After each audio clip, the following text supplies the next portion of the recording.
how I took 13 whole minutes off my marathon time this year. I decided to do things a little differently this training block. I was intentional about my base mileage. I trained for a half back in April. I set a new PR, and then I took a week off to recover. Following that, I started to slowly build my mileage right back up. Then came a 6-week VO₂max block. I had 2 speed workouts a week. They were track sessions, hill sprints, threshold runs, tempos.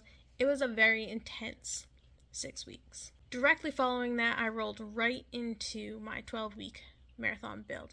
This is actually the shortest marathon build block that I have ever done, and it was scary and constantly felt like I never had enough time to get everything in. Next, I really made sure to focus on injury prevention.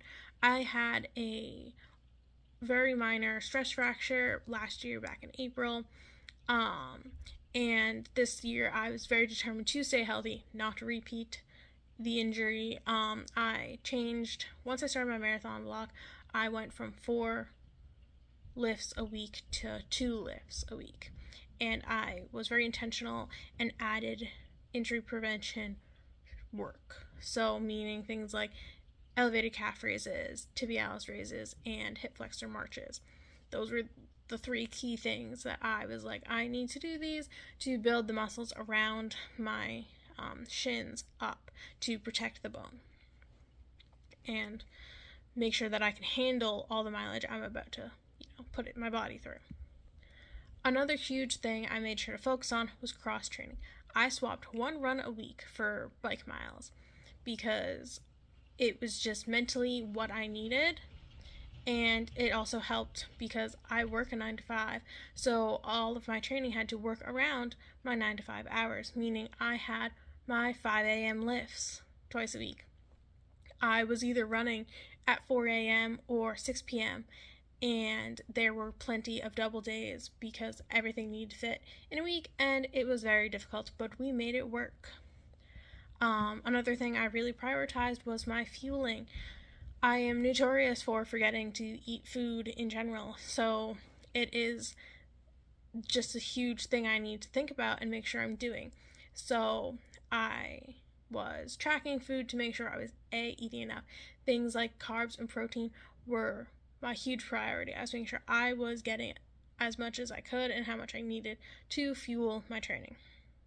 And I also found a gel that I finally could handle the entire training block, one that I didn't fatigue on, like flavor-wise, and texture-wise, one that actually felt like it was fueling me and helping me on these runs, and that's just huge.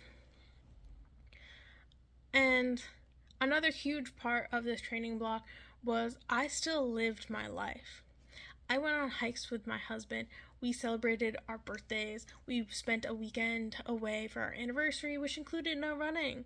I spent plenty of days at the beach because I got a beach pass this year and I wanted to actually use it. So that we prioritized beach days. I met up with friends for coffee a lot. Heck, I even went to a Morgan Wallen concert. So that just goes to show you that you can chase big, scary goals and still live your life. And this training block was not perfect by any means. I got sick for an entire week, so I missed an entire week of training.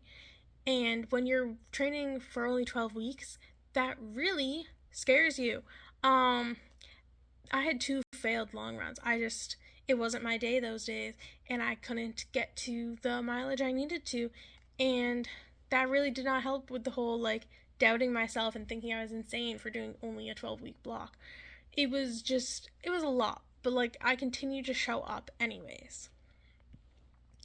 And it all paid off. I shaved 13 minutes off my marathon time, which is proof that hard work, smart training, and balance wins every time. So, this is your sign. You are way more capable than you think you are.